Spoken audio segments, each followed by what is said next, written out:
parole est à Olivier Dussopt. Merci, Monsieur le Président. Monsieur le Premier ministre, il y a quelques semaines, certains de mes collègues vous ont interrogé sur les conflits d'intérêts et sur les rapports entre le pouvoir et les grandes fortunes de notre pays. Notre collègue Christian Eckert avait cité une réunion du premier cercle, le club des généreux donateurs de l'UMP, réunion au cours de laquelle le Président de la République avait promis la suppression de l'ISF. Cette promesse, celle-ci au moins, il semble vouloir la tenir, et même contre l'avis de certains d'entre vous, puisqu'il a répété hier sa volonté de supprimer l'ISF. Monsieur le Premier ministre, sur d'autres sujets, nous avons dit, à propos des errements de votre ministre des Affaires étrangères et de toutes les affaires qui les ont précédées, nous avons dit que nous sommes passés de la promesse d'une République irréprochable à une complaisance coupable vis-à-vis des puissances et des dictatures. Et si aujourd'hui vous nous confirmez la suppression de l'impôt sur la fortune, vous ajouterez l'indécence à la complaisance. Les Français souffrent et payent les erreurs de votre politique économique.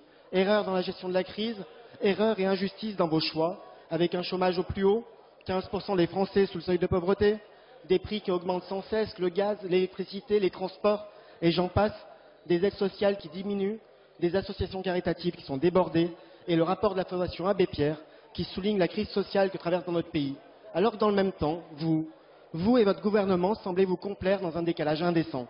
Entre voyages inopportuns et affairisme, entre nomination de complaisance à tous les étages de la République et provocations gratuites, plutôt que de répondre aux attentes de nos concitoyens, le président de la République, fidèle à son image de président des riches, décrète que la priorité est de baisser l'impôt sur les grandes fortunes. Vous renvoyez l'image d'un pouvoir sourd aux aspirations de justice sociale, obstiné dans la mise en œuvre d'une politique injuste.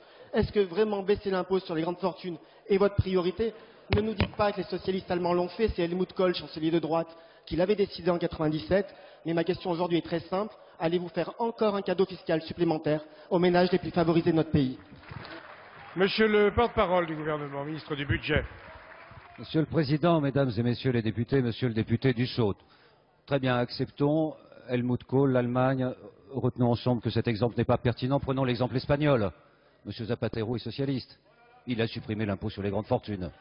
Assumez-le et reconnaissez que cette réflexion, elle n'est pas de gauche ou de droite. C'est une réflexion qui doit être partagée pour atteindre le double objectif de cette réforme, celui de justice sociale, que nous partageons tous, celui de compétitivité économique, dont je veux croire qu'une partie d'entre vous qui a exercé des responsabilités poursuit le même objectif.